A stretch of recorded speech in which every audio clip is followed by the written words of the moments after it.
Hey there, I'm Caden Rains, and welcome to my basement. Today we're looking at two more pieces of amazing digital circus merch, those being Animates of Ragatha and Gummy Goo. I did not get the Pomni one because, as we already saw before, I had something else for Pomni in mind.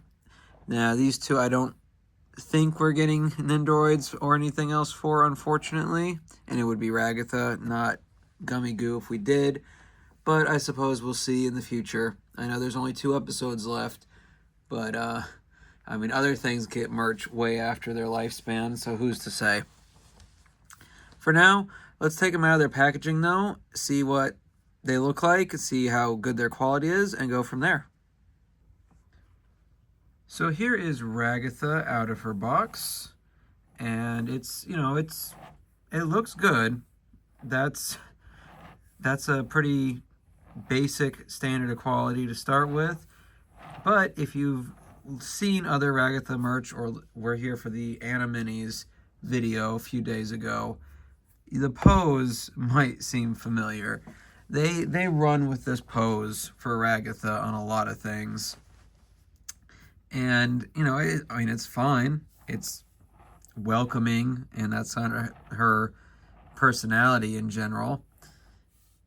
But, I do wish there was a little more variety, which is why I was glad when this Animini's happened. I know that there's like the Office one where she's given finger guns and whatnot, but I don't know. For whatever reason, that line of Animini's didn't do much for me. As for this Animates though, it comes with this stand with Kane on it, same as the other one that we're going to look at in a minute with Gummy Goo. And it seems fine on the whole. Like, it doesn't seem like it's going to come apart. I would assume it's one molding that's been painted. Well, not one. There's obviously a seam here. But on the whole, it seems fair to good quality. However, when I opened it, I noticed that it seemed really light, like lighter than I expected. And I went back to my limited collection of glitch stuff, and I do have this V Animates, and this was the first one I got. I liked V from that show, if it didn't tell from the previous video. And looking at it, you can tell that there's been, maybe it's might be easier in person, but the quality of like the design has gone up.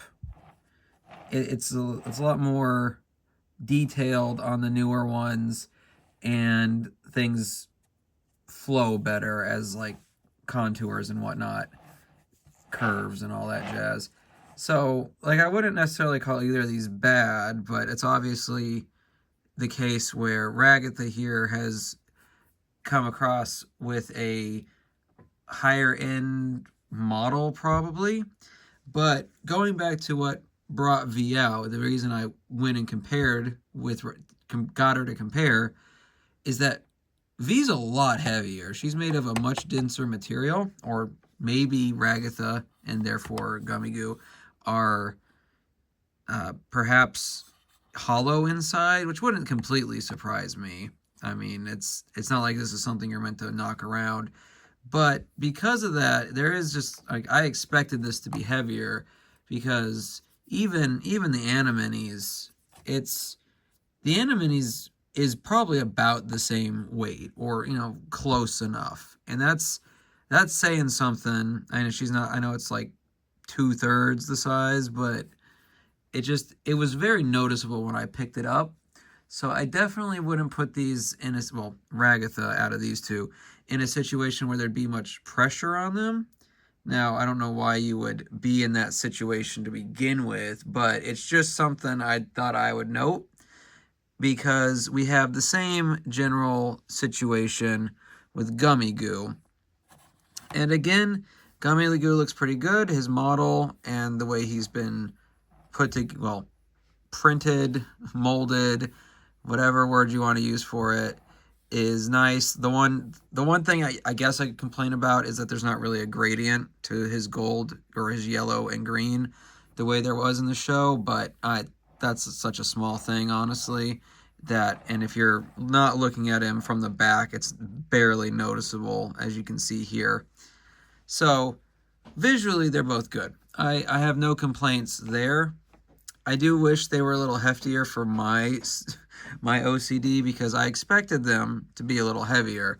And, on the shelf, that's not going to matter, but it kind of gives them the feel of being cheaper, and the fact that they, like, on a paying money sense, they weren't, makes me feel like maybe some corners were cut, not enough that I don't feel like either of these is going to fall apart or anything. Nothing is going to come out unless I really force it. But I don't know. It's such a little thing that you can't see that it's almost not worth mentioning, and I've been mentioning it for like 2 minutes now.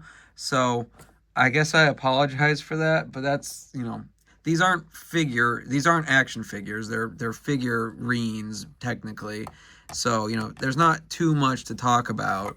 Whoa, look at that great Animatez logo on the bottom. Is that what you're here for? Anyway, comparing it beyond just the Ragatha piece earlier, here's Pomni, nervous Pomni noises, stuck between a doll and a scaly that she doesn't know what to do with herself about. But that's how she scales with that. So, I mean, if she was on the stand, she'd probably be, in the show, Ragatha and Pomni aren't too much off from this. Pomni's be a little shorter. I talked about this with the Nindoroid here, that, I usually draw her shorter because to put her in scale, but that's a me thing. She's probably about scale to Gummy Goo, though. Maybe. I don't know. I'd have to watch the episode again. But I just thought until possibly we get Nindoroids or something a little more articulated for at least Ragatha and the others, I'd get Pomni some friends, her emotional support, PC and NPC buddies. That's the way I look at it. That's my world. You're just watching it. So that's how they compare to the Nindoroid, and like I showed earlier, the Animini's and the All-Star collection. So they all look fine. These two, what the video is actually about, look fine. Again, I do feel like if they had a little more heft to them, I'd feel a little better about them. As it stands, they seem a little off when I've got them in hand. And I know I'm not going to have them in hand, as I stated, but it just seems like they should be a little heavier, even though I'm not planning to use them as a paperweight or anything. I wish there was some more heft to them. V over here has some good heft to her. I guess she's made of metal. In the show, she's made out of metal, whereas these guys technically weigh nothing. But I don't know. I'd prefer some weight to it than not, because even if I never touch them again once they get put where they're gonna be, I just feel like having that heft would give me a better state of mind about something not happening to them. And maybe that's crazy. I might be. I know I'm probably a little OCD, but that's just the way I see it. Now, since these are figurines, technically, if you want to think of them as that or not, I won't be putting them on the display shelf back here for the moment. I may in the future, once I, kind of figure out what's finalized in a section or not. But I will probably pop these guys somewhere. But for the time being, that means there's no, cap off to this episode where I plop them on the shelf. Same as what we did with the Animini's and whatnot. So, in light of that, just go ahead and let me know. Do you have any of the Animates, whether from the Amazing Digital Circus, Murder Drones, so on and so forth? And what do you feel about them? On the whole, I feel like visually and probably structurally, they've come a long way since the earlier ones they did, where these look a lot cleaner. The paint job was better. It's just that I kind of would like them to be heavier, like I already said. And I'm sorry I keep harping on that. But if you think that's a dumb idea or a great idea, or that you've just got a different thought entirely about these things, let me know down below. I love hearing from you guys, and I'll see you in the next one.